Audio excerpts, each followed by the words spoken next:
Alrighty, what's up everybody? Peter Gilmore here for a Friday night video right here on Killer of Demons 669. Thank you all for watching. Make sure you like this video, hit that subscribe button down below, and subscribe to my other channels, which are down below in the description box. And as always, friend me on Facebook and follow me on Twitter. Share this video all over the internet, and don't forget to tap that bell, turn on all my notifications so you never ever miss an upload, because if you don't tap that bell, you're gonna miss out on a lot. So tap that bell, turn on all my notifications so you know when I go live and all that other good stuff. So you can come in the chat. We'll have a nice little chat about wrestling, about all the good stuff, and that's pretty much it. But and also like the video, smash that like button and hit that subscribe button on this channel and all my other channels, which are down below in the description box. So do it now. Just do it. That's all I gotta say about that. All right, ladies and gentlemen, on this late Friday night, August the 7th. 2020, or if you're watching from somewhere else, is now August the 8th, 2020. The weekend is here. Hope everybody's is having a great start to your weekend. On this late Friday night, it is time for your late night Smackdown review for August the 7th, 2020, from the Performance Center in Orlando, Florida. All right. Another week of Smackdown as we're getting closer and closer to SummerSlam weekend on the 22nd and 23rd of August.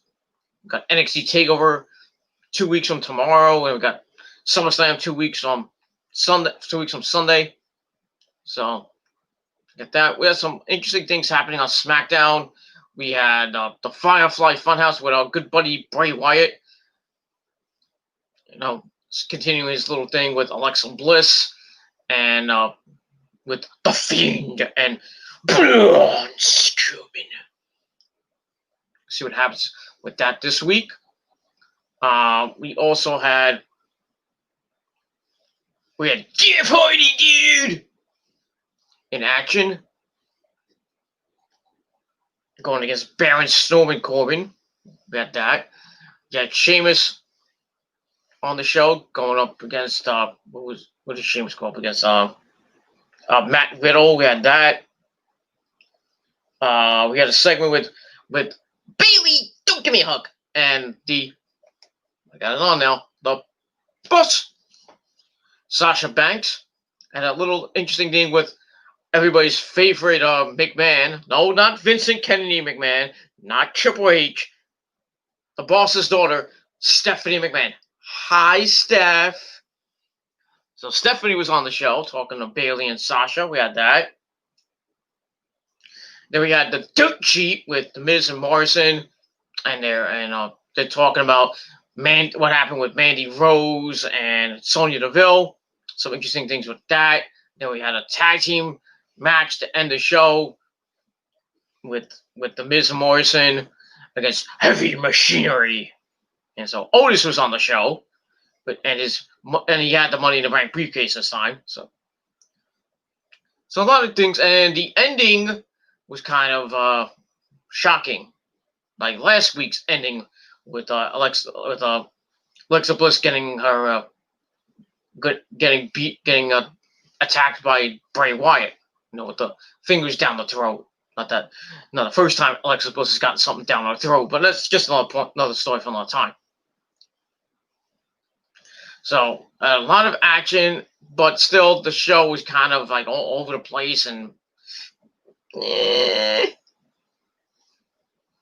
is what it is. And a certain group appeared tonight that was supposed to appear on Monday. I think you know who they are. And if you don't know, well, I'm not going to tell you, but it is what it is. That's all I can say about that.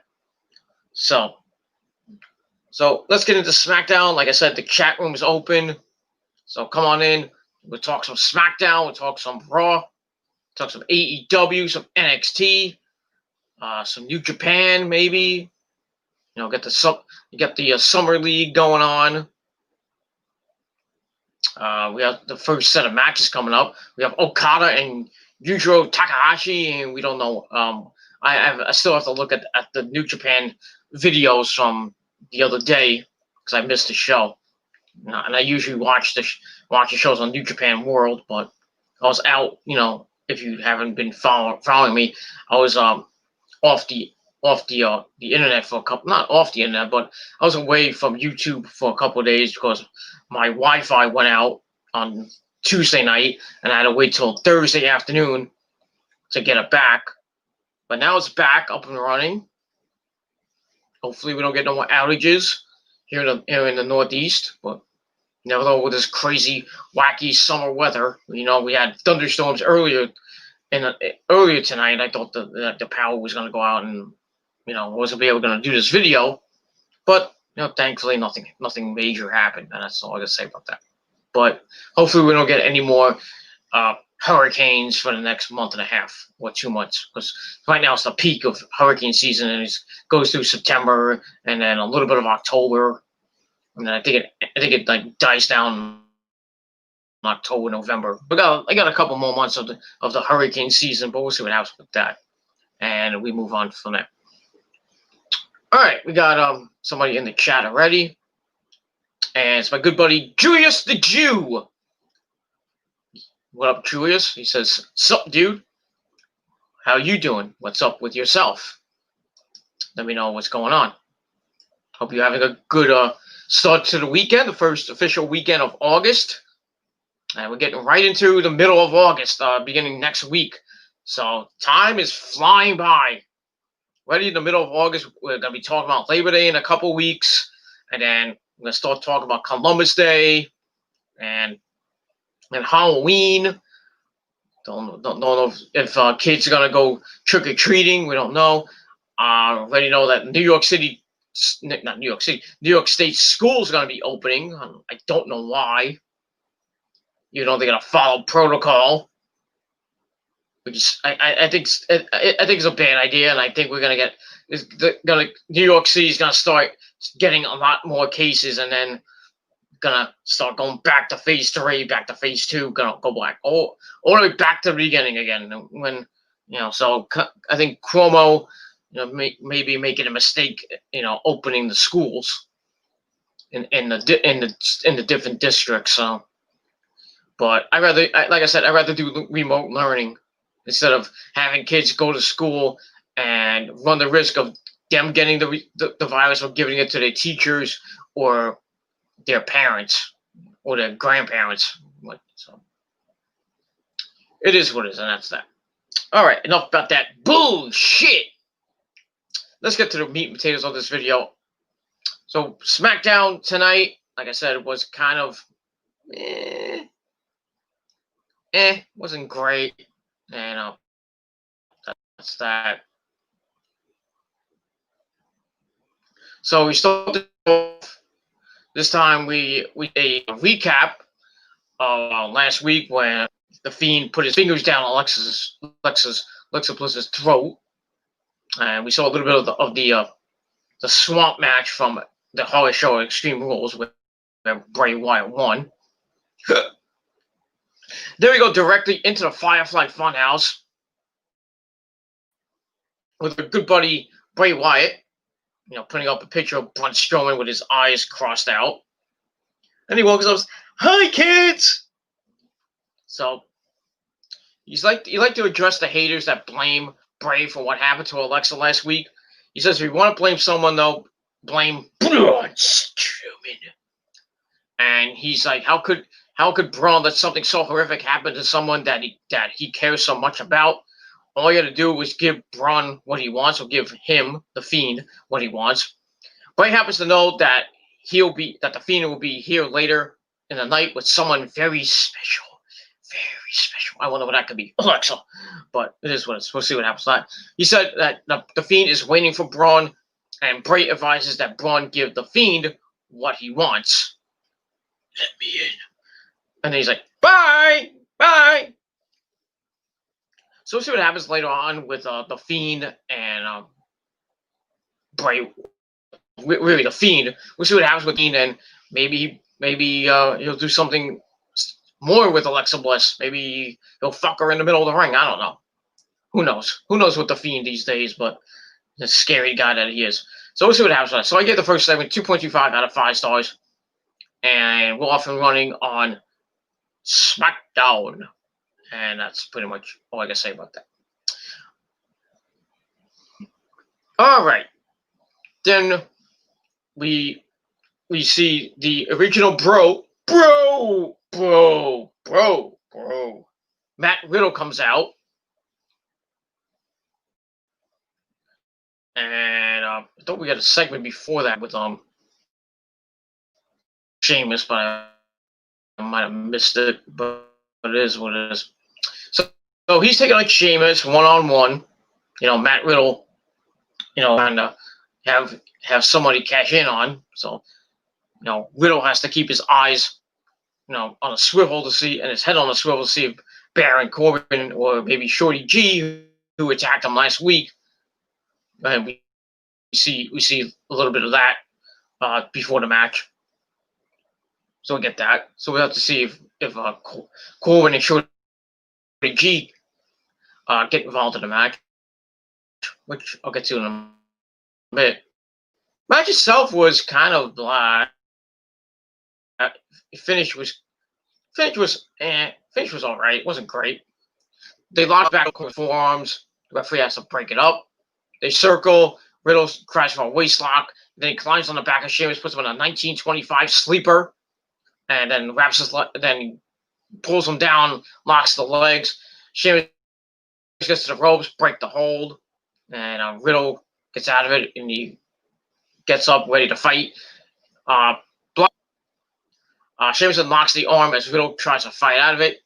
Sheamus locks on a hammerlock. Riddle gets out of it and goes behind. Not like that. Sheamus works the arm. Riddle flips out, shoots the leg. Sweep the leg, daddy son. He trips Sheamus and drops him to the mat. Riddle backs up and allows Sheamus to stand, so another stalemate, if you will. Then Riddle will kick to the thigh of Sheamus. Then another kick. Sheamus comes back with that head again.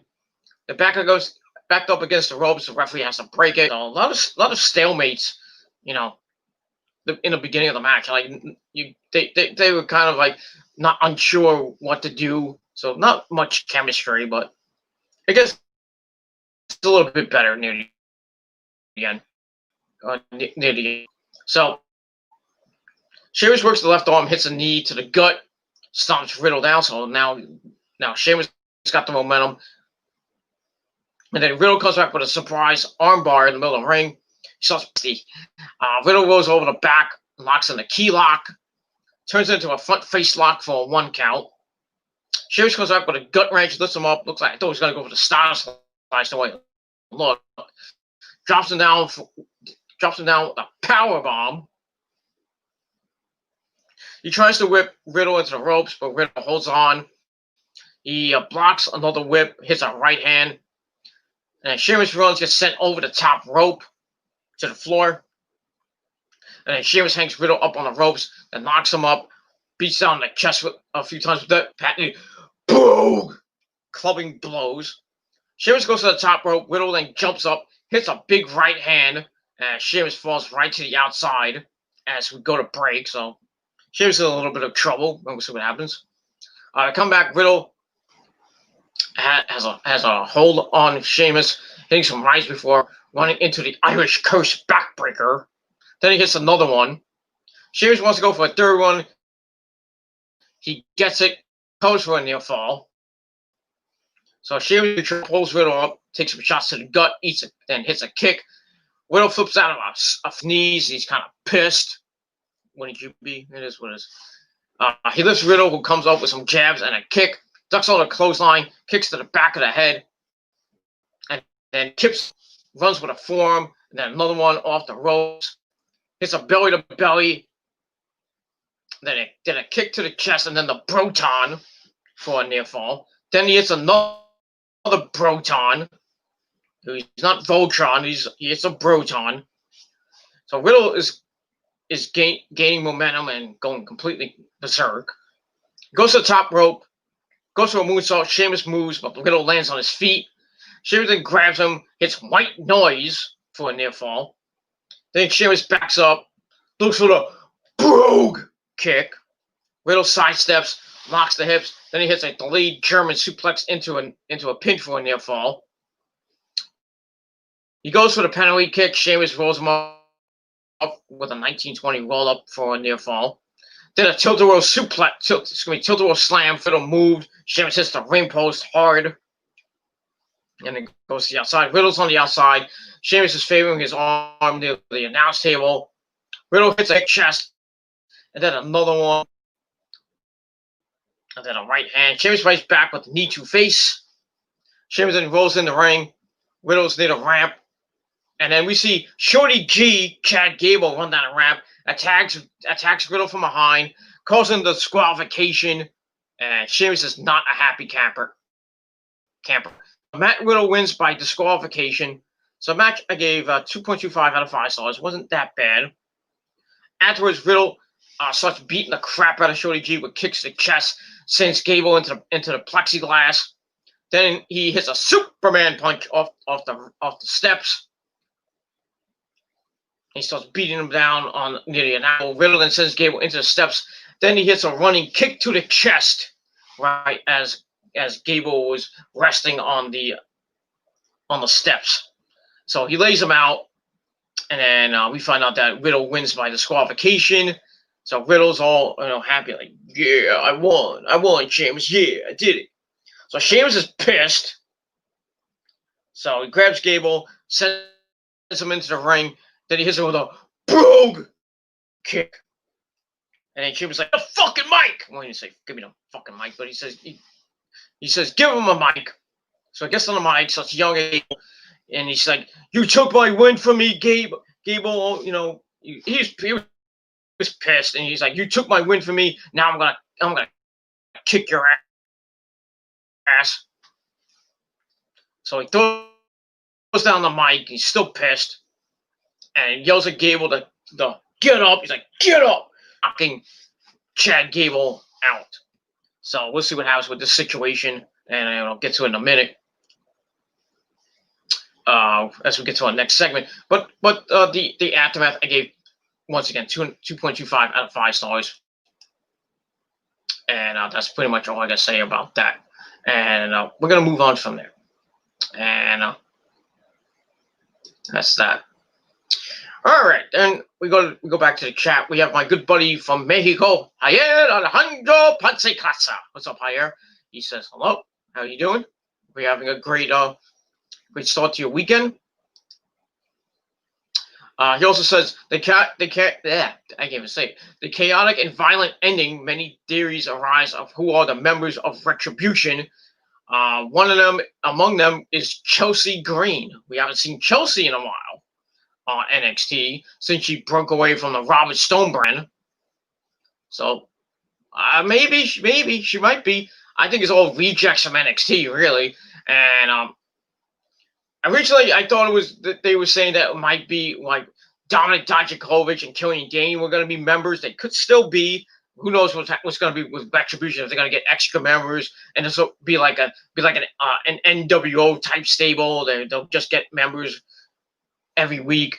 Or I think it's going to. I think they're playing off aces and eights, with the mass, and then like the next week we'll get more members, and then eventually like the Raw and SmackDown roster will come back. They'll corner some guy or some woman, because there's women in there now, so it's not really aces and eights, but it can compare it to aces and eights or the Nexus, even though Nexus never had women in it, except for Serena Deeb when she was with the Straight Edge Society. So we'll see what happens. Like I said, I think it's people from NXT, but it's really smaller people though. They could though we don't know if they're going to add more people or not. And we'll see what happens with that. But I'll get to Retribution in a little bit. But if one of them is Chelsea Green, it's all right. I'm not gonna mark out or anything. Oh, it was Chelsea Green. Chelsea Green is in Retribution. Oh my God. I'm not gonna mark out. But it is what a lot of people saying that Ciampa's going to be part of it. I know I saw a black guy in there, so I don't know who that could be. Could be Isaiah Swerve Scott. Who knows? Could be Malcolm Bivens. I don't know. Because really, Malcolm Bivens is not doing anything with Indus Sher, which we haven't seen Indus Sher in a long time. Ever since that one of the members tweeted out the result of Keith Lee and Adam Cole baby for the winner take all match. So I don't know if Indus Sher is still in trouble or the one of the member that tweeted out the result is in trouble still, or they just freaking got rid of him. And that's that. Oh, by the way, Jair, if you're still watching, you were talking about last night when it was my NXT review with Dexter Lumis. I did read. I know it took a while. I didn't when I looked on it when I was doing the review live. I didn't see anything with Dexter Lumis. And then when I got off the air, and after I edited the video, I saw a post on Facebook that Dexter Lumis is injured, so he is now out of the Fatal 5-Way for the ladder match for the North American title, and they said that they're going to have I believe it's next week or the week after, they're going to have a triple threat match with the people that have not been pinned. So Gargano's going to be in it. Roddy's going to be in it. Timothy Thatcher's going to be in it. Finn Balor is going to be in it. So that should be pretty freaking interesting. And see what happens this week. We got Kushida. Who else? Kushida, Cameron Grimes, and a mystery opponent who we don't know who it is yet. So that's your triple threat match. Unless that loser gets in match, like the people that haven't got pinned match. We'll see what happens with that. So we got we got 3 more matches to see who gets into the NXT North American title ladder match at TakeOver 30. So maybe Finn will get in. I'm thinking it might be Finn. I don't think it might be Gargano. I doubt it's Gargano, but I wouldn't be surprised. Roddy, I don't know what's going to happen with the Undisputed Era now. Now with the whole thing with that prick Pat McAfee and Adam Cole, baby, going down. I still want Pat McAfee to get his fucking ass handed to him. Fucking get beat up. Get permanently beat up and go to the hospital. Well, he has internal injuries, and his football days are basically done because he's not going back to the Indianapolis Colts, and probably his podcasting days are going to be over. But man, that's pretty much it. But I did read about Lumis, so I'm not going to bash you, saying I don't know what the fuck you're talking about. Sometimes I get the news a little bit late. I was looking at NoDQ.com. I didn't see it. I had to look on one of my friends posted it on Facebook. So it is what it is. But now Dexter Lumis sucks. It sucks that he's injured. I don't know what the injury is. I don't know if he has a arm or a leg or arm or leg injury. But he's out of the match, which sucks because he was, he earned a shot. He's doing some pretty good things in NXT. But now he's injured and he'll probably be out for a couple of weeks or maybe months, depending on the severity of it. But we'll see what happens with that. So that's that. All right. I think that there are about 205 Live and other who are frustrated jobbers from WWE. That could be as well. Like I said, it could be NXT jobbers. It could be 205 Live jobbers like Anthony Nese. Maybe Drake Maverick is in it. Who knows? But like I said, there was an African American person, so it might be Isaiah Swerve Scott.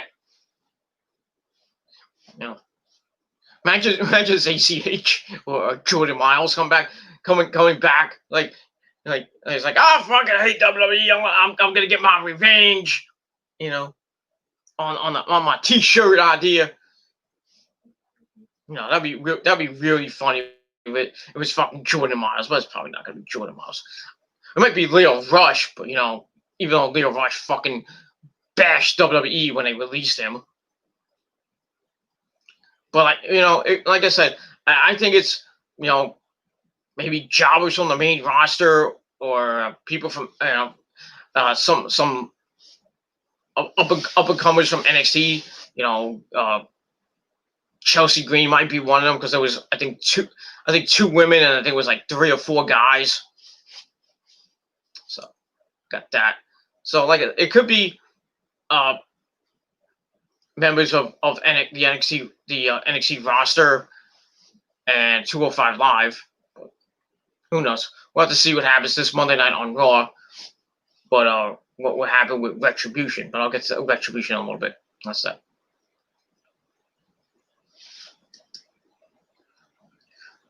All right. He says, but something I'm sure is Nexus 2.0. Well, what they did tonight was kind of like Nexus 2.0. They shoot away Michael Cole and Corey Graves. Corey Graves almost got hit with a fucking pipe. Lucky him, I guess. And then the best part about it was that not the beating up the fans, the NXT rookies. They took out a fucking chainsaw. Fucking chainsaw. That was fucking awesome. When you had the Nexus takeover, they just broke everything apart. Daniel Bryan put Justin Roberts in a chokehold, which got him freaking suspended, and he comes back at SummerSlam to join Team Cena against Team Miz. And Cena's team won, of course, because it's fucking Cena. And then that's the how Daniel Bryan came to be in the WWE. He was suspended. Everybody was pissed because we didn't know what was going to happen with Bryan Danielson. Maybe he was going to go back to Ring of Honor, or maybe go to TNA, or maybe go to New Japan. But they kept him, and he had a pretty damn good career. And now he got the bang. Brie Bella gave her 2 kids. Congrats to Daniel and Brie on their second child. I believe it's a boy. Well, girl. I think it's another girl. I think it's a boy. I'm pretty sure it's a boy that Brie popped out. Nikki, I think, had a boy as well. So, congrats to the Bella sluts. We'll see what happens with them. Now that they're basically in the Hall of Fame, though there was no ceremony yet. They were saying I thought the Hall of Fame ceremony was gonna be at SummerSlam. But now that this fucking virus ruined everything, I don't know if they're gonna even have a ceremony for the Hall of Fame with the British Bulldog and the NWO and Bautista and the Bella sluts. And I think there was another tag team in there. I forgot who it was, but to be honest with you, I forgot the class of 2020 for the Hall of Fame besides Batista, the NWO, and the Bella Sluts, and the British Bulldog. JBL was in it too. So that's that. So I don't know if they're going to do a Hall of Fame ceremony or not. That's all I got to say about that. So like Retribution, comparisons to the Nexus, comparisons to Ace and Ace, and a little bit of comparison to the NWO. But they made their statement tonight. They kind of made their statement on Raw, even though they showed what they did. They didn't really do anything. I thought they were gonna invade Raw and just attack everybody, but now they came on SmackDown and just beat the crap out of the fans and chased Corey Graves and Michael Cole off. And I was hoping Michael Cole would get his ass handed to him, but sadly, it did not happen. But it is what it is. All right, I'm gonna continue on. Well, I read about rumors that they mentioned that it was apparently more serious, but I feel that they are going to put it in full NXT, right? I don't know what that last part meant. But like I said, Dexter Loomis is now injured. I don't know what type of injury it is. And if it's a serious injury, that sucks. Because it looked like he was getting a nice little push. He was in the North American title match. Not that I don't think he was going to win it. But I think he would have done some great things, some great spots off the ladder and on the ladder. But now he's hurt. And now they have to, they found they had to change their plans. So now, like I said, the losers that didn't get pinned in the match, will have a triple threat match to see who is member number 4 or number 5. So we get that. And then, like I said, we have Cameron Grimes, Kushida, and a mystery partner to see who goes in as well. So that should be pretty nice on NXT this Wednesday. But Dexter Loomis is not a big hit. I don't know what like I said, I don't know what the storyline was going to be with Dexter. I know he got a shot, but like I said, I don't think he was going to win the match or anything. That's that. But just sucks to be just sucks to be Dexter Loomis, and hopefully he comes back soon. It's not as serious as we thought. I would say maybe 3 to 6 months he'll probably be out, but who knows? Let's see that. That's that. All right. Looks like we got a newcomer in the chat. Steven Scott D'Angelo. Hopefully not nobody. I know somebody with that last name. Hopefully not who I think it is, but it is what it is. It says meh show. Yeah, the show was kind of meh. The ending with Retribution, not shocking, but it is what it is. Was kind of the whole thing was kind of meh. And that's that. He has Tommaso Ciampa as his avatar, so that's pretty cool. Then he says, boy, I'm going to take you to the woodshed. Damn it, Bobby. Yeah, it is what it is. But yeah, SmackDown was kind of meh. And we're going to move on from there. Javier Alejandro Ponce Clasa says, by the way, the real battle to define the challenger against Bayley is the 3 sides of WWE, 3 brands of WWE, Raw, NXT, SmackDown, or only for SmackDown. No, it's a tri-branded battle royal next week. So we're gonna have the women, some women from Raw, some women from NXT, and some women from SmackDown. So we'll probably see like Naomi, Lacey Evans, Nikki Cross. I doubt Alexa Bliss. Sasha's not going to be in it. Bayley's not going to be in it. I would probably see, Liv Morgan, Natalya, maybe Lana. Even though I really don't think Lana should even be in the WWE anymore. Liv Morgan, Ruby Riott, Natalya, Lana. The Iconics might be in it. Asuka obviously is not going to be in it because she's facing Bayley on Monday to see who goes. If she wins, she goes to SummerSlam to face Sasha. Then again, you got Shayna Baszler in the waiting in the wings to see who get. I mean, she's basically the next in line after whoever gets the title. If Asuka wins the title shot and beats Sasha at SummerSlam, which is most likely going to happen, and then Asuka have another short run with the belt, which sucks. But at least Shayna gets it, which she should have got at WrestleMania. So I think Asuka's going to be just like a transitional champion. She'll win it, and then at the next pay-per-view, whenever that'll be, probably a Payback, which is the week after. We'll get Shayna Baszler and Asuka for the title, and then Shayna will win a Payback. So Asuka will only hold the belt for 1 week, which sucks.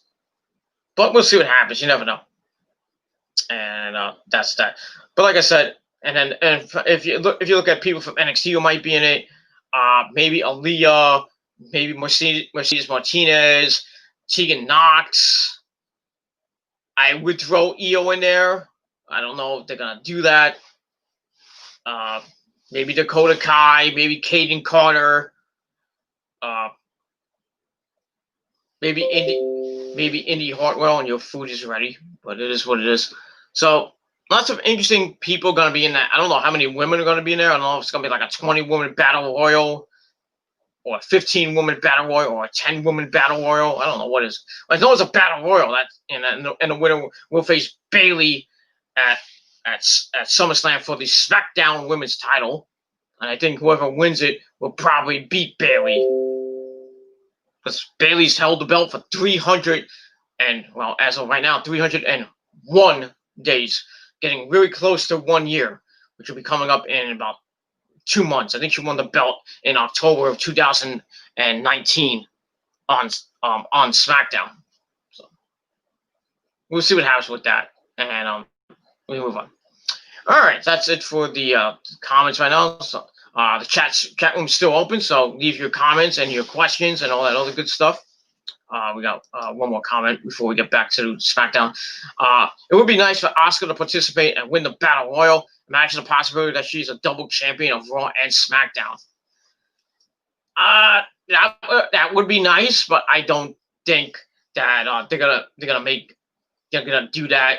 It would have been nice if Kyrie would have stuck around and if got a new contract. Kyrie could have been in it. I think Kyrie would have been a great choice to win it.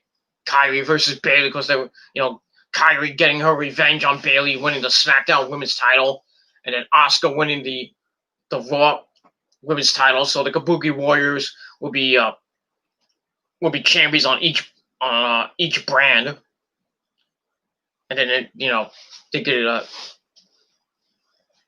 face Bayley and Sasha in a rematch, and then Asuka will set up her feud with Shayna, and then with Kyrie, who knows? She could go with Lacey, go against Lacey Evans, or go against Naomi, or continue on with Bayley and Sasha. That's basically all the women on SmackDown, and that's pretty much it. And that's all I gotta say. So we'll see what happens. Like I said, if Asuka's in the Battle Royal, like I said, I don't think she'll be in it. But it'd be nice for her to win the thing, go to SummerSlam, beat Sasha, and then beat Bayley in the same night and become double champion. But I don't think it's gonna happen. It'll be nice, but it's not gonna happen.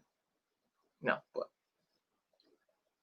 a man can dream. Hager likes to dream, but it is what it is.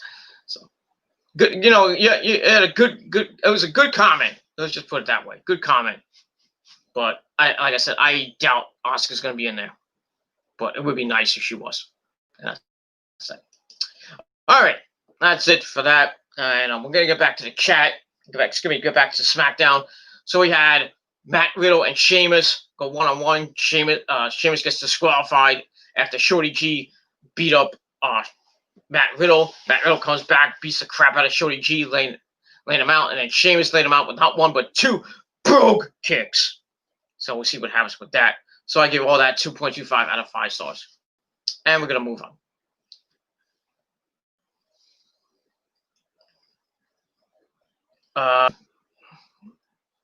So after that,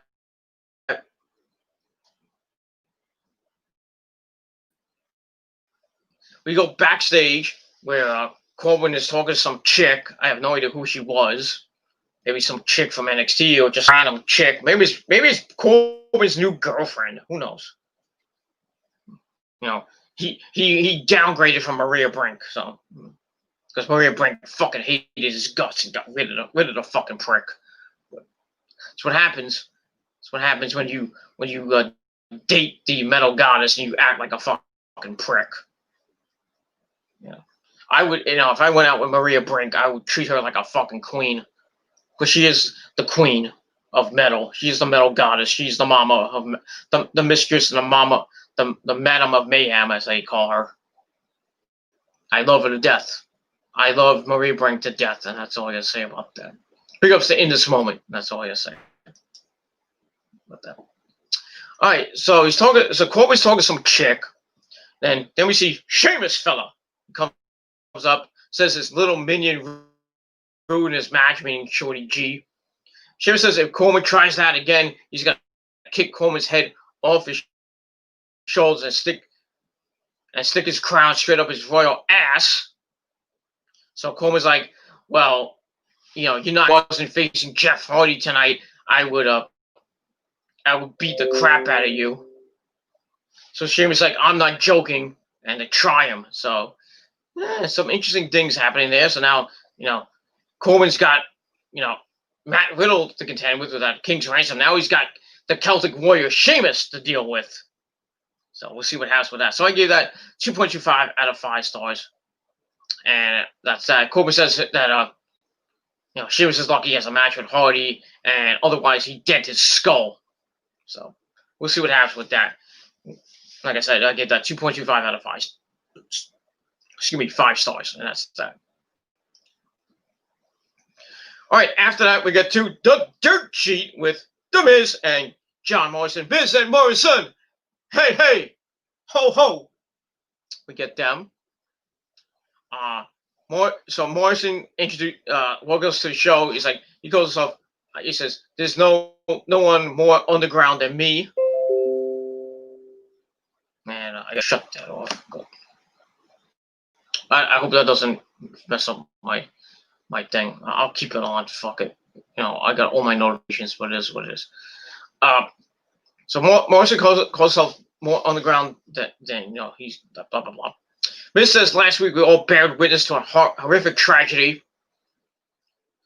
What happened with Sonya Deville and Mandy Rose. Sonya beating the crap out of Mandy. Putting lipstick on her, then cutting her hair, and then tried to, really cut her hair, like shave her bald with electric.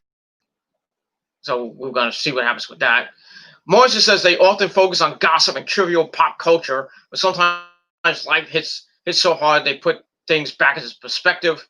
And tonight they're using their influence, and then the mics start going out. And then Morrison says, okay, Retribution, you're not scheduled tonight like you were supposed to be on Raw.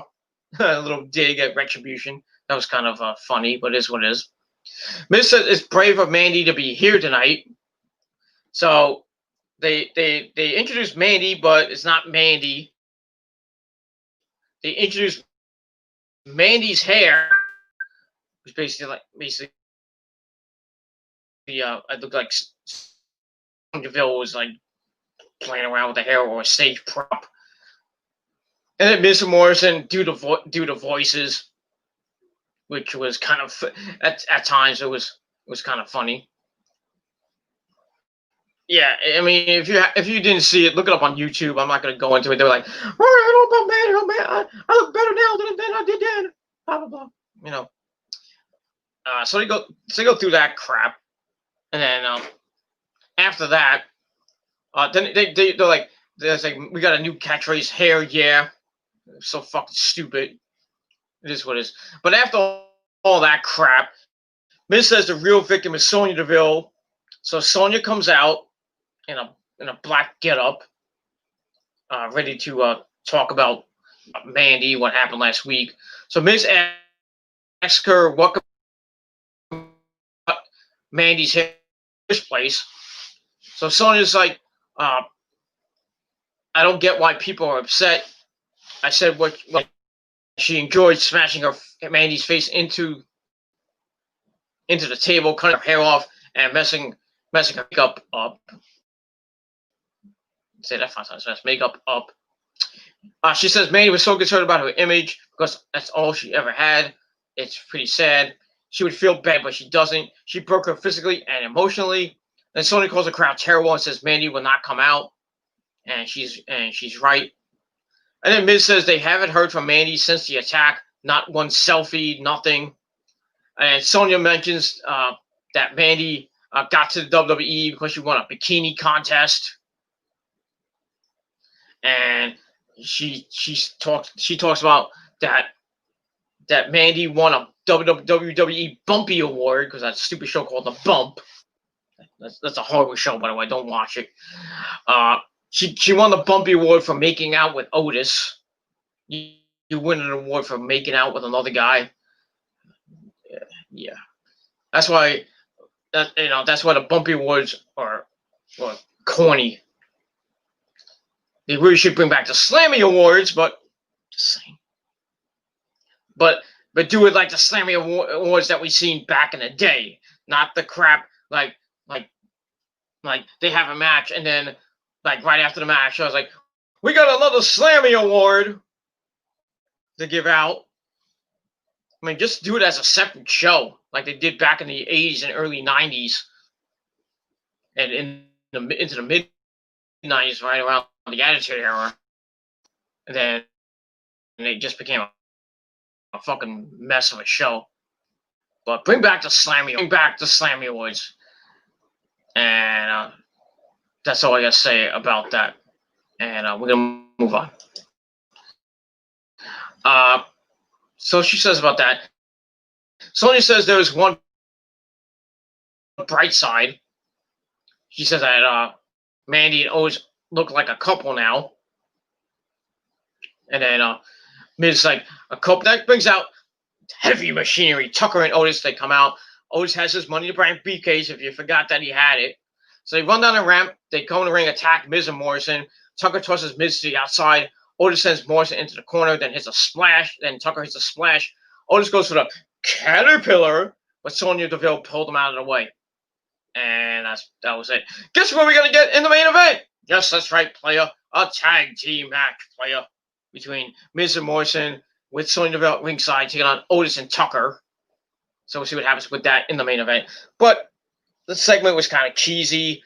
I gave it 2.25 out of 5 stars. And that's pretty much all I got to say about that. And we will move on from there. All right, we got another newcomer, Sloppy Joe. He has a avatar of Joe Biden. We should be you should change your name to Sleepy Joe, because Joe Biden likes to go to sleep and say ridiculous things and doesn't even know where he is half the time. That's why he's not going to win the election.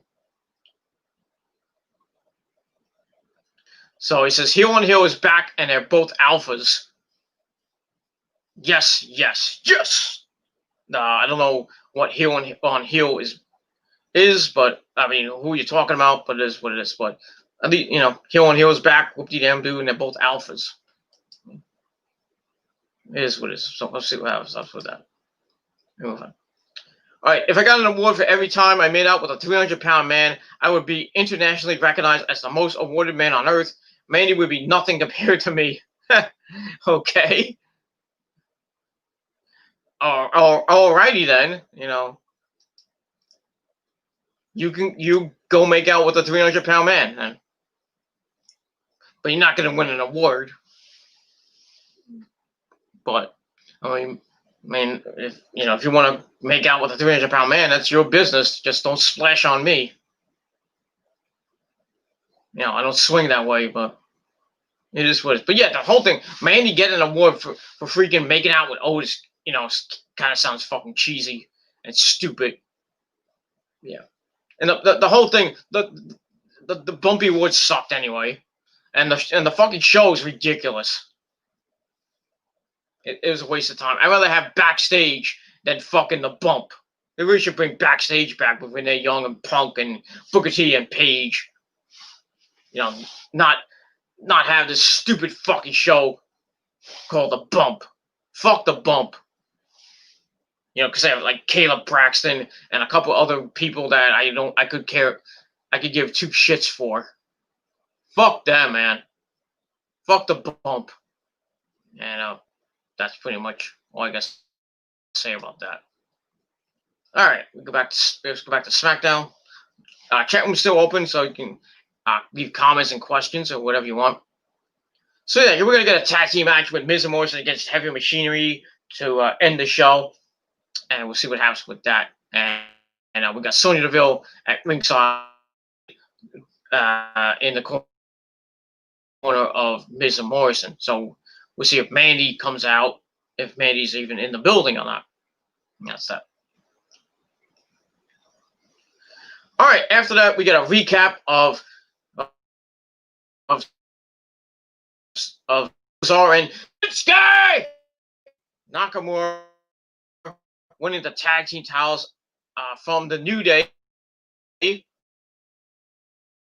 Kofi Kingston! He's gonna be out for like 6 months. With his, I think his neck go back. So they show them getting the belts at the horror show at Extreme Rules, and that's that. And we get that. All right, then we go to the ring. We have Cesaro and Shinsuke come out for our next match, and Cesaro's in action as he takes on Lince Dorado of the Lucha matches, and nothing to write home about. We had Gran Metalik at ringside with in Lince Dorado's corner, and we had Shinsuke Nakamura in the corner of his partner Cesaro. Match didn't last that long; it lasted about 4 fucking minutes. But so you could say filler match. But nothing to write home about. Starts out with Cesaro hitting a knee to Lince in the corner. Out of the corner, flippity doos. He dodges right hand. Hits the ropes, goes Cesaro with backbreaker. Then he hits a tiger uppercut, sending Lince down. Lince then kicks away. Cesaro flips him up, hits an STO to send him back down. Then he locks the fingers, pulls Lince up into a fireman's carry, but Lince sends Cesaro to the outside. They go back in. Gran Metalik and Shinsuke didn't do anything, so he's still there looking pretty. So they head back in. Lince rolls Cesaro up for a pin, for a near fall, and then he kicks off the apron, and then he goes for a springboard, but Cesaro catches him, hits another backbreaker onto the knee for a near fall. So Cesaro comes back, beats down Lince with some forearms to the chest. Then he hits an elbow drop for a near fall. Lince tries to come back with a trio moonsault, but Shinsuke Nakamura distracts him after the second moonsault, and then Cesaro starts beating him up, clubbing him in the back. Sets up for a super. It looks like he was gonna either do a buckle bomb or the Laser's Edge on a Scott Hall Chico Laser Ramon. But Lince pops up and turns it into a Hurricanrana, into a roll up for a near fall. Lince then bounces off the ropes. Cesaro with a tiger uppercut. Then he locks him up and hits the neutralizer. 1, 2, 3. Cesaro picks up the win. Match he gave 2 out of 5 stars. Like I said, a 4-minute filler match. And that's basically it. This was kind of stemming from last week when Lince and Gran Metalik came into Shinsuke and Cesaro's champions party. And then, Cesaro and them and Shinsuke were talking some shit like, "Ay, papa," stuff like that. It's really, "Ay, papi." For you ladies at home who like to say that to me, but it is what it is. So a decent win for Cesaro, and like I said, 2 out of 5 stars, and that's what I gotta say about that. And we're gonna move on. All right. Sloppy Joe. By the way, I was talking about Sheamus and Corbin with the heel on heel feud. Okay, that covers that. Yeah, heel on heel, and been a while since we've seen some of that action. I'll get to Sheamus and Corbin in a minute. The match that they had after Sheamus, after Corbin and Jeff Hardy. So I'll get to that in a minute. But it was, interesting to see a heel take on another heel. Maybe Sheamus is turning into a tweener. I don't know. But it is what it is. That's that. All right, there we go to the back. We have production crate, whatever it is. We see Kayla Braxton interview him and Tucker. She asked about Otis channeling his anger into the match with Miz and Morrison coming up later. Always says he likes jokes. He's a funny guy. Funny how?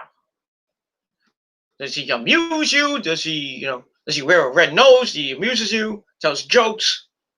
How the fuck is he funny? This was nice Goodfellas reference there. Well, by me, but it's what it is. If you haven't seen Goodfellas, I think you need to see that fucking movie. like one of the greatest Italian mafia movies of all time, next to The Godfather, of course.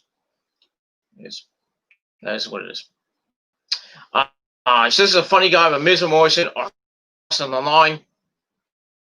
And then Tucker calls what Sonya did last week, despicable. You're despicable.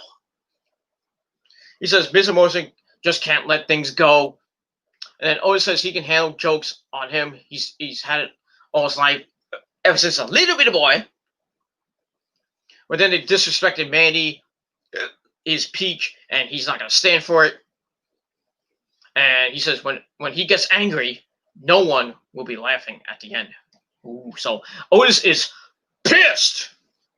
And we'll see what happens with him and Tucker as they take on Miz and Morrison to end the show.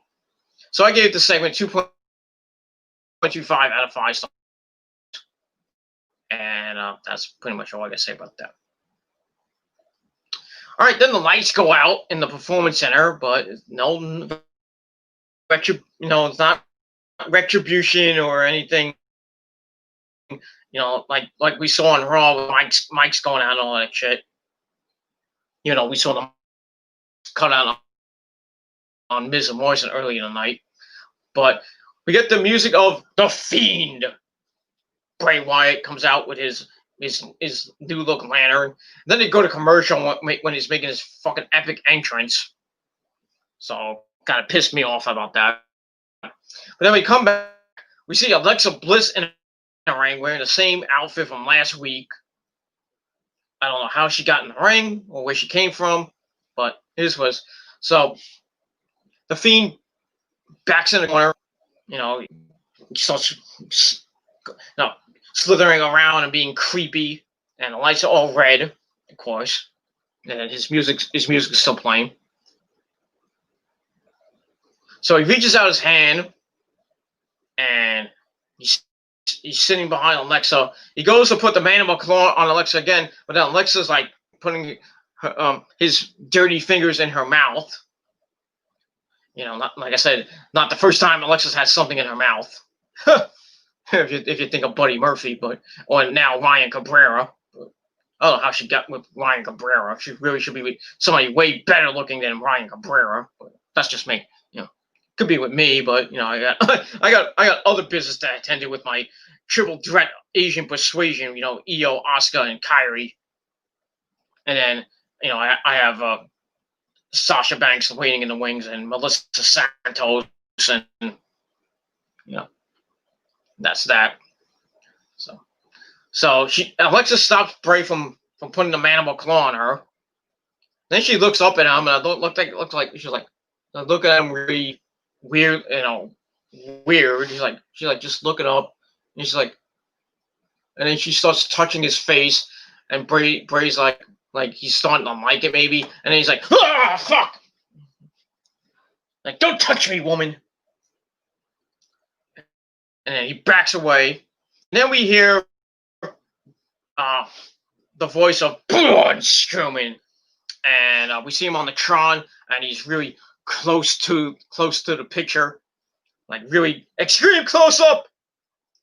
So he calls the Fiend a sadistic bastard, or as Michael Cole said, a bastard. So he wonders if the Fiend really thinks playing with his emotions would work. He doesn't give a damn about Alexa. Really want you to give a damn about her. I beg to differ. All he cares about is destroying the Fiend. He knew when he walked into the swamp, one of two things would walk out: an evil dude or a satisfied dude. He said push to his breaking point. He let it out. He is more than a man. He says and he tells him to face his fears, face the monster. And that's basically all I gotta say about that. So it was a pretty interesting segment. So I gave it 2.5 out of 5 stars. Now I don't know what's gonna happen with Alexa Bliss in this whole situation. I think Alexa is gonna cost Braun the Universal title. So I think Braun will put his title on the line. I don't think it's gonna be any stipulation match unless they actually add a stipulation like being a Firefly Funhouse match.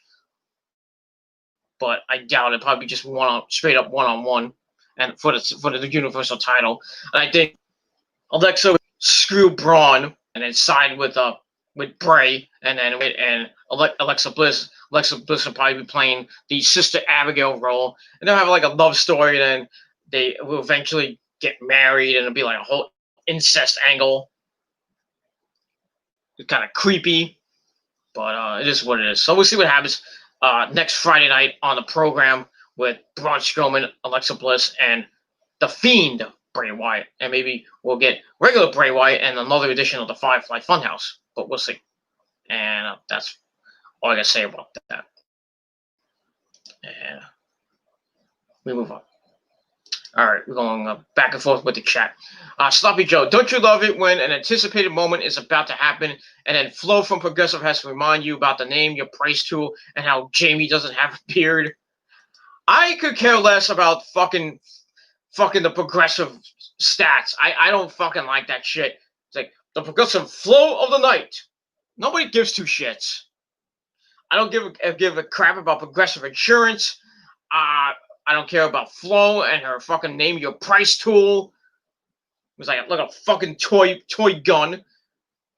Fucking bullshit thing it is. I don't care about that little twerp Jamie. It's like he says, "Oh, I'm trying to get the stubble," and then one of the guys like, "Do you even know what a beard is?" Fucking stupid commercial. I'd rather have the WWE brings you the smack of the night. What they used to do back in the day, but they don't do that no more. Now they have the flow match moment of the night or some shit like that. Stupid. I don't care for it. They should just get rid of it. It's pathetic and stupid, and that's all I gotta say about that. So move on. How much time we're? Ooh, over an hour. Okay, I'm sorry. All right, then we get to match number 3. Jeff Hardy, dude, with going back to his Charismatic Enigma with his face paint and purple hair. He takes on Baron Snorbin Corbin. Match was kind of boring. It is what it is. It's also with Corbin trying for a right hand at the start. Jeff ducks, hits an inverted atomic drop to the nuts. Works the left shoulder a few times, hits some elbows. Corbin tries for another right hand. He missed. Jeff hits him in the head. Gets another inverted drop. Then he plays the hits with that leg drop to the gut near the nuts. Then he hits a drop kick to the face for a 1 count. Then he looks for the twist of fate, but Corbin hits Jeff in the throat. Runs under ropes, then back in because he gets kicked. Hardy goes for the twist of fate, and then closing. He goes for a cover for a near fall. And then Michael Cole starts calling one of the moves classic Corbin. Why don't you just say vintage Corbin, you fucking idiot? That's why Michael Cole needs to get fired from WWE, and they need to hire this guy and get rid of Corey Graves and hire either JD or Joe Cronin. Be me, JD, and Joe Cronin on commentary. The best 3-man commentary team on YouTube. The top 3 guys on YouTube, but no, I wish I had the subs that JD and Joe Cronin got, but that's all up to you guys with word of mouth and everything else. Subscribing to this channel and all my other channels as well, which are all down below in the description box, and sharing my videos all over the internet, smashing that like button to death, and never forgetting to hit that bell and turn on all my notifications. You'll be notified when I go live, and you don't miss a beat. Because if you do, you're gonna miss out. And that's all I gotta say about that. Let me move on. All right. So he says that Corbin grabs Jeff, sends him to the outside. He hits some right hands on Jeff over and over and over again. And we get different freaking angles, which kind of pissed me off. Corbin rolls Jeff back into the ring, covers him for a near fall. He goes to work on Jeff with an elbow drop, then a rear naked chin lock, and a half Nelson. Jeff eventually elbows out of it, and Coleman sends him into the corner. Coleman tries for the slide in and out, clothesline. Jeff drop kicks him in the face, sending him into the barricade. He goes outside, sends Coleman into the barricade again, then it goes back in the ring. Jeff runs right into deep six for a near fall. Coleman then rolls Jeff onto his belly, then lifts him by the hair. Jeff comes back with a right hand, and then another one, and then another one. Knocks the head, goes for a jawbreaker, but Coleman hits a big knee, a high knee instead. Jeff then goes to the outside.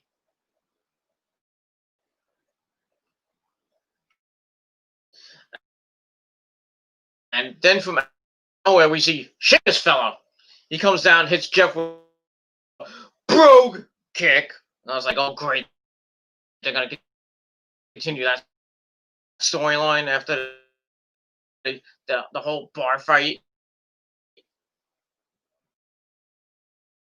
I was like, please no, but it is what it is. So Sheamus comes down, hits the brogue kick, and Jeff Hardy wins by disqualification. Mac was nothing to write home about. I gave it 2 out of 5 stars. Ending was kind of stupid. Kind of felt like the Matt Riddle Sheamus match. You know, same stupid ending. And that's that. And then the referee has to. I know that's a little bit annoying, but the sound effect, but it is annoying. So we get an impromptu match number 4, Sheamus and Baron Corbin. Not bad. They're beating each other up. This is a high knee and drops Corbin, then hits another knee, then an uppercut to Corbin. Sheamus sends Corbin into the ropes. Corbin kicks off the ropes, hits the ropes, and gets a knee. Sheamus pulls him up and goes for the clubbing blows on the chest. Corbin tries to prevent it, turns in. So Sheamus then runs to the outside. Corbin meets him with a clothesline, rolls him back in, tosses Sheamus into the barricade. Goes in and comes back to break the count. Corbin right hands to the gut, sends Sheamus into the announce table a couple of times, sending to Michael Cole. Damn. Sheamus then exits and sends Corbin into the barricade, sends him into the table, rolls in and then out. Then they go back to work on the announce table a few more times, and then into the ring post.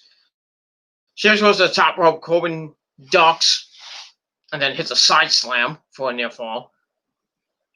And then Corbin with some ground and pound, he mounts with some right hands. He sends Sheamus into the ring post, then drops some elbows on his back as the referee's telling Corbin to get back.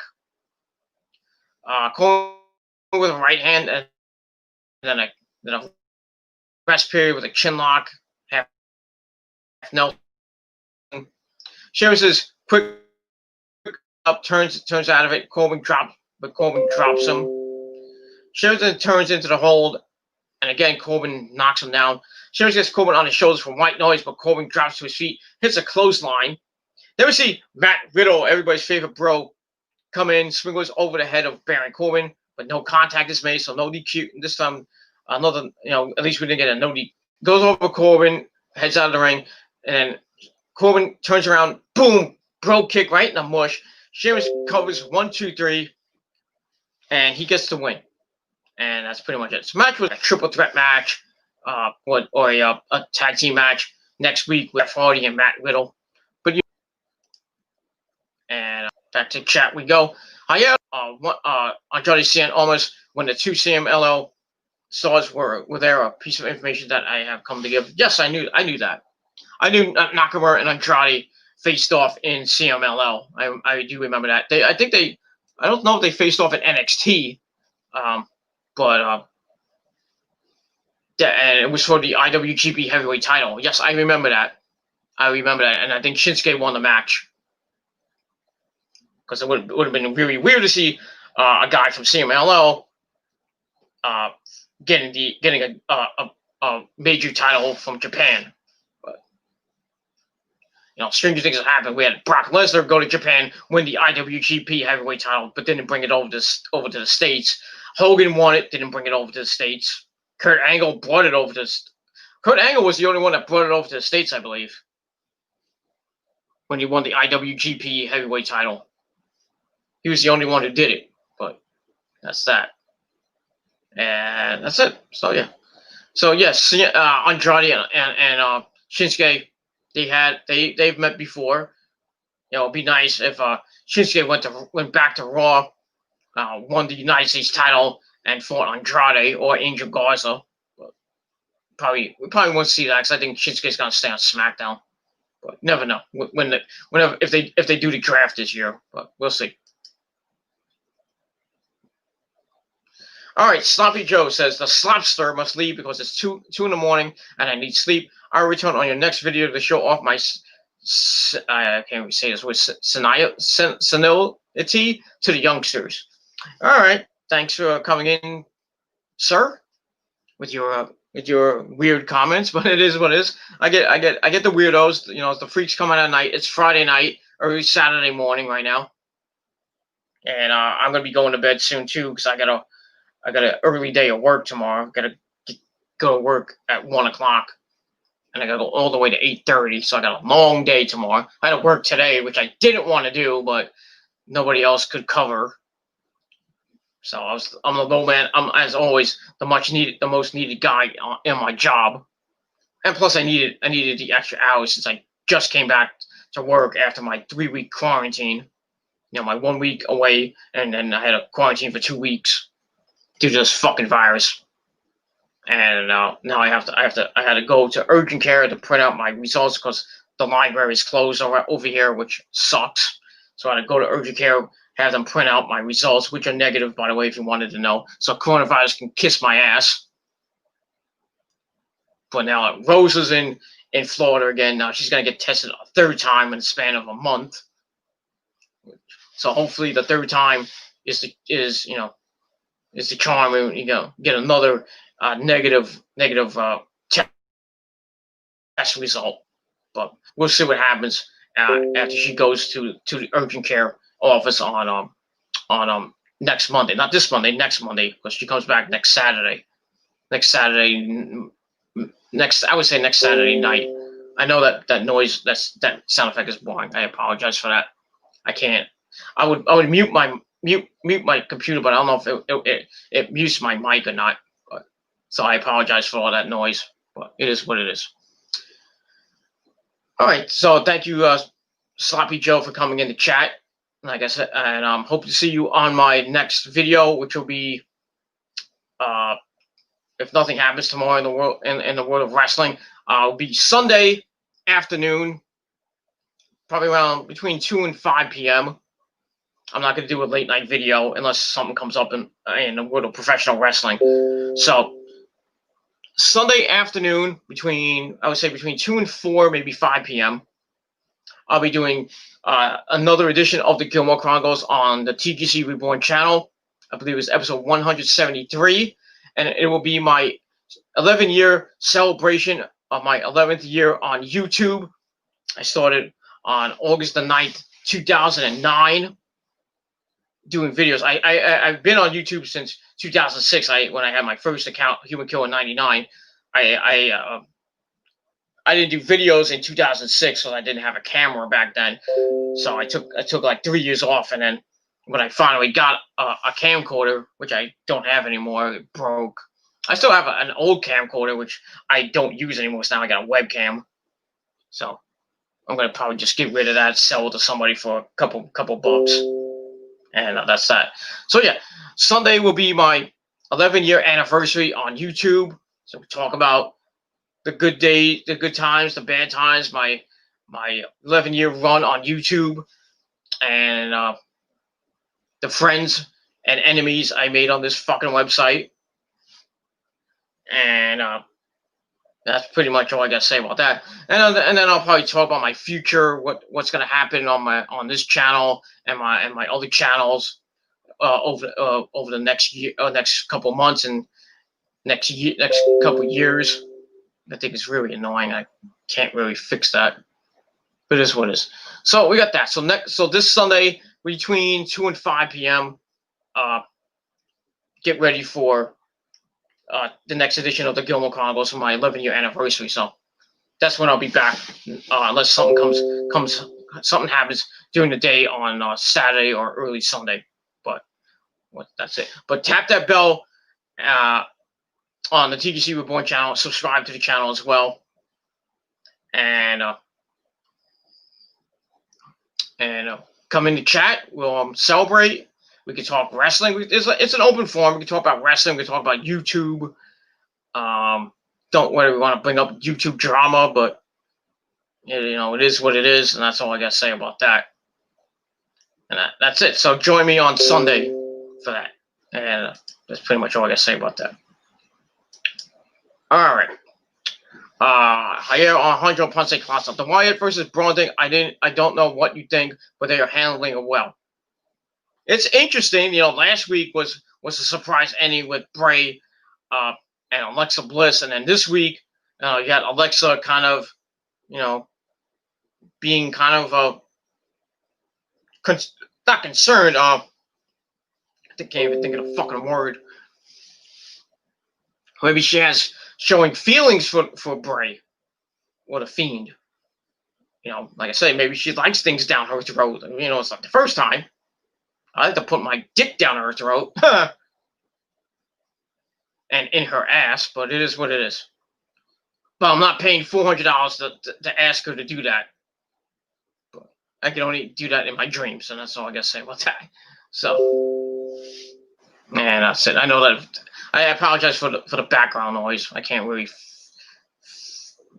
figure it out. It is what it is. All right.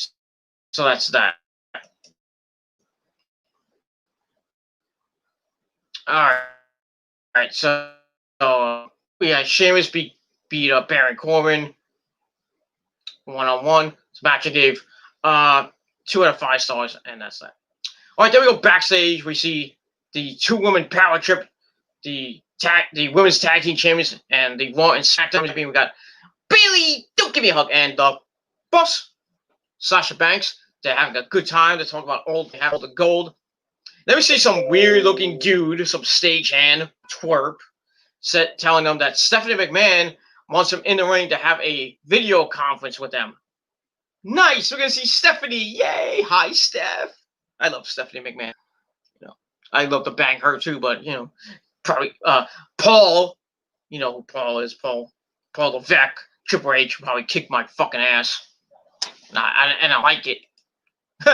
But that's all I gotta say about that. So we're gonna hear from Steph in a little bit, talking to the champs, and we'll get that. All right, then we go backstage with Kayla. She's interviewing Big E. Kayla asks what his journey looks like so far. Big E says he may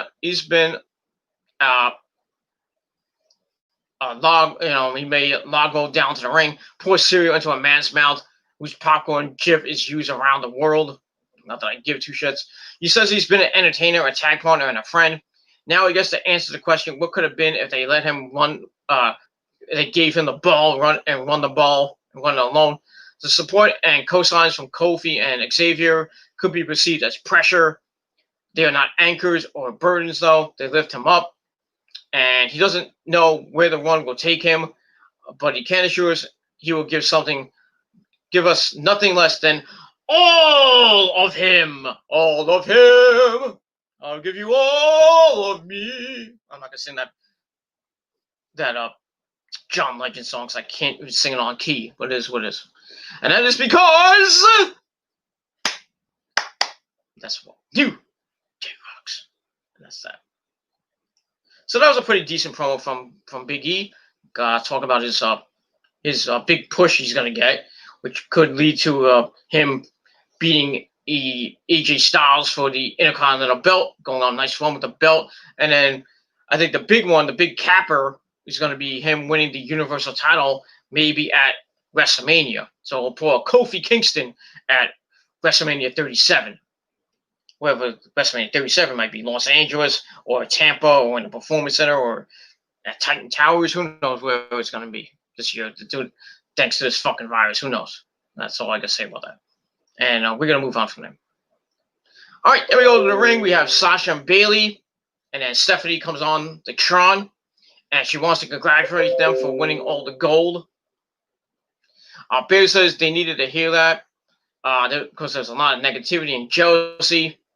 This means the world to them. They're just trying to be role models for little girls that look up to them, just like Stephanie's daughter, or daughters, it should be. It's like she has 2 or 3 daughters. This is what it is, because Hunter can't pop out a fucking boy. I can't even pop out a little boy with my fucking dick. At least my girls have my proboscis nose. Stephanie, you fucked her in the ass. Stuff like that. No, I'm just making fun. They're just trying to finish Stephanie's job. So Stephanie says what a job that they've done, doing whatever it takes, being a guest ref or making a mockery of Stephanie's stipulation that she made with Asuka and Sasha 2 weeks ago, when Sasha won the belt by disqualification, by a count out after Bayley beat the crap out of Attack Kyrie. Now Kyrie's long gone back to Japan, which fucking sucks. Steph said she isn't sure about any role models, but she's got their attention. The Bayley and Sasha have got her attention. So Sasha says they know what's best for business. They both watch her and Hunter every day on the network for that lower price of $9.99. Had to get that in. Steph tells her to relax. She doesn't hold any grudges because she's a McMahon, and McMahons don't hold grudges, which is a lie. She's not going to lecture them or punish them, but she does want to challenge them. So she says at SummerSlam, Sasha will defend the Raw Women's title. I would have Asuka or against somebody, maybe Shayna. As for Bayley, they're going to have a triple brand battle royal with the winner facing Bayley at SummerSlam for the Smackdown Women's title, and that's what's best for business. So we're going to see what happens next week on the program with that tri-branded battle. And like I mentioned earlier in the show, I don't know who's going to be in it. Asuka might be in it. I doubt that she will. We might have Io Shirai in it. Rhea Ripley might be in it. Aaliyah, Mercedes Martinez, maybe Kaden Carter, maybe Tegan Knox, maybe Dakota Kai, maybe Shotzi Blackheart. All the women, most of the women from NXT. And if you look on SmackDown, you probably have Dana Brooke. Maybe we'll see. Raw, you probably get Ruby Riot, Liv Morgan, the Iconics, and who else? Ruby Riot. That's basically it. So that's probably going to be what the Battle Royal is going to be in it. And I don't know who win it. I think it might be somebody from NXT. It might be Io if she's in it, or Rhea Ripley.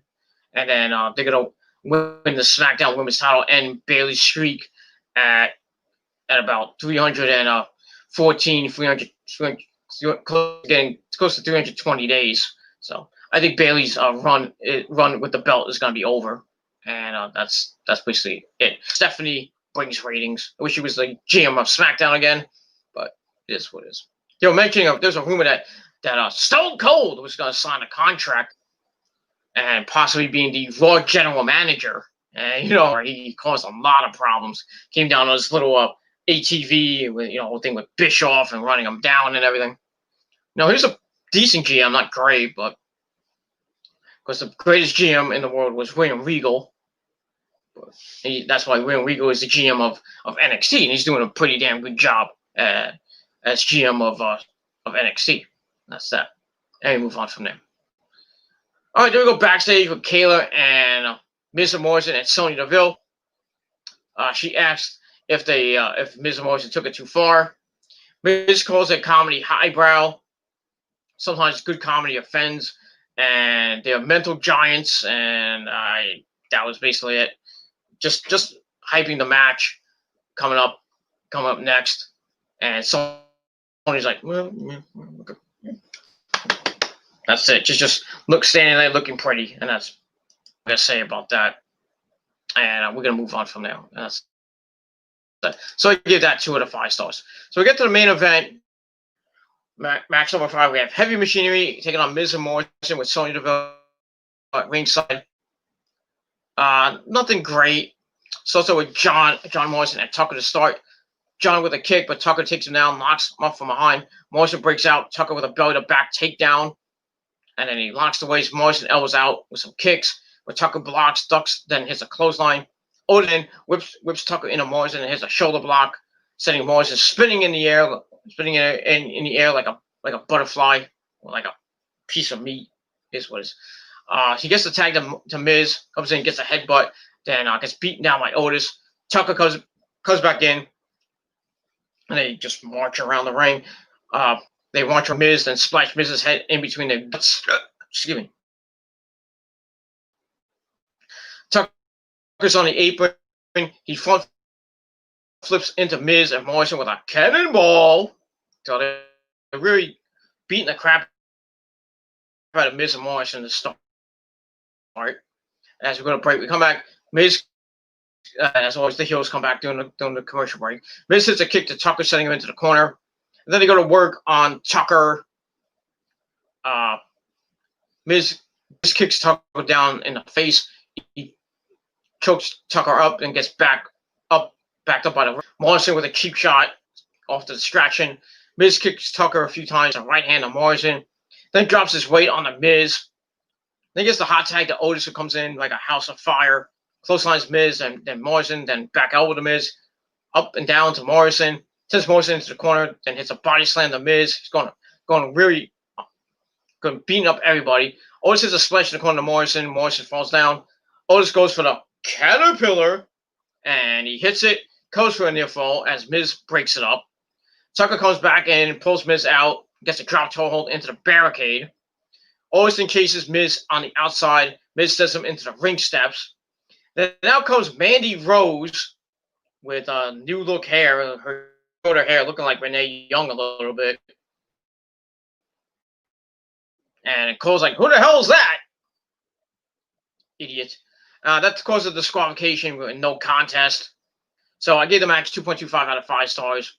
So that was kind of predictable. And I thought maybe Heavy Machinery would have won the match. And then Mandy would have came out at a match and beat the crap out of Sonya. But we got that. So after the match, Mandy and Sonya go at it. We get a cat fight. And the boys try to hold them back. Sonya with a spear to Mandy in midair. And Otis pulls Mandy out of the ring.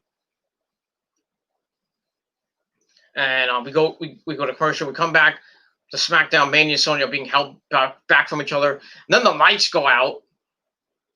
And we thought the Fiend was coming back out.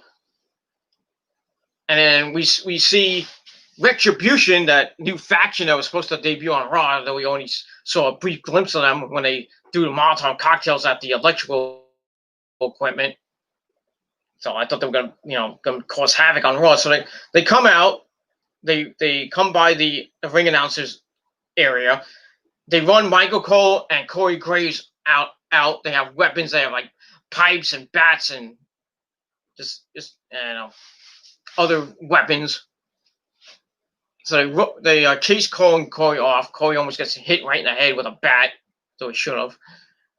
And they start cursing up a storm. Thanks, lucky for us, we had the 7-second delay, which had to be used a lot. 7 seconds, beep beep beep beep. They say this is their house. Says one of them. They chase the camera guys to the back, and one of the camera guy drops the camera, and then him and his assistant run to the back. And then we see the entire roster of the NXT rookies. They're all helpless, and they start slamming their hands on the plexiglass. And then these thugs go into the crowd, beat on a couple of the rookies. A woman gets beat up by the 2 ladies that were in there.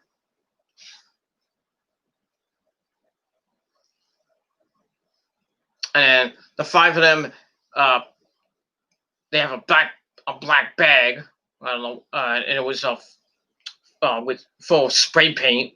So they go to the announce table, they flip it over, and then they spray paint the ring, the ring, and the skirt and the plexiglass with black, gray spray paint and red spray paint with the WWE logo crossed out.